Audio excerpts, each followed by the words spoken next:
Not only are some of Joe Rogan's comments incredibly hurtful, I want to make clear that they do not represent the values of this company.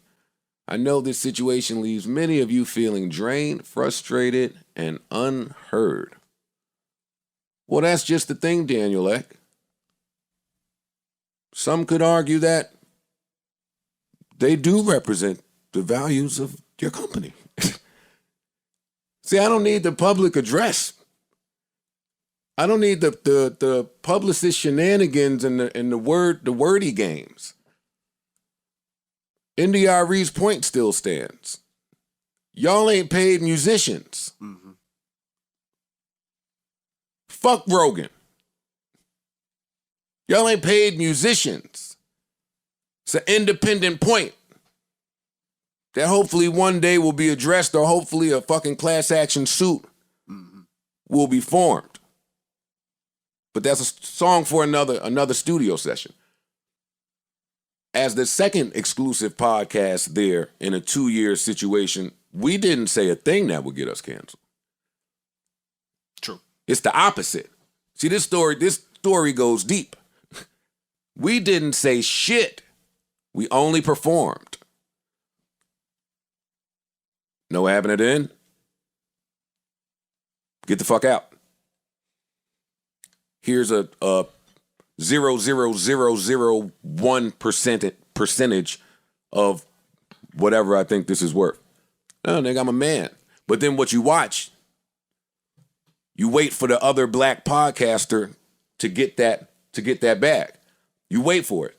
You know what I saw? I saw the 2 gay dudes get the podcast. Where'd it go? You never heard of peep. They just announced it. I never heard. Where'd it go? Cool. Who else? The girl. Will Smith. Michelle and Barack. Michelle Obama. Barack Obama. That's where some of the anger comes in. But you got to put that to the side because work harder. But these are the black people that you have to be to get anywhere near worth from your company. That speaks to the value of your company.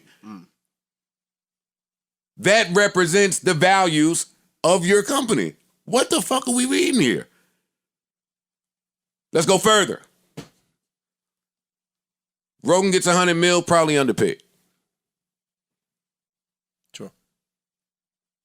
Call Her Daddy started in 2018 and 3 years later got $60 million. For only a couple years, right? Fairly short contract. Yeah. They got a 3-year deal, right? 3-year, $20 million apiece. 20 million pop. $60 million. I know star tight ends that won't get it and don't get it. Just to put in place for you the pay scale out here. And that's not hate. I hope that don't sound like hate. That's just looking at what's going on out there. Perspective and observation. Yeah. I don't convince people, or I don't allow people to convince me of what their values are. Because I think I've been around long enough to tell sometimes. It's not in what you say. It's in how you treat people. All across the board. That's not just for Daniel Eck and Joe Rogan. That's for fucking, you could be on a date, I'm watching how you talking to the waiter or the waitress. How you talking to the cleaning staff. How do you view and treat people? How will you go about it when the shoe is on your foot? He goes on here, but I don't think any of it really matters. Because they're going to do what they've been doing, which is putting out their podcast.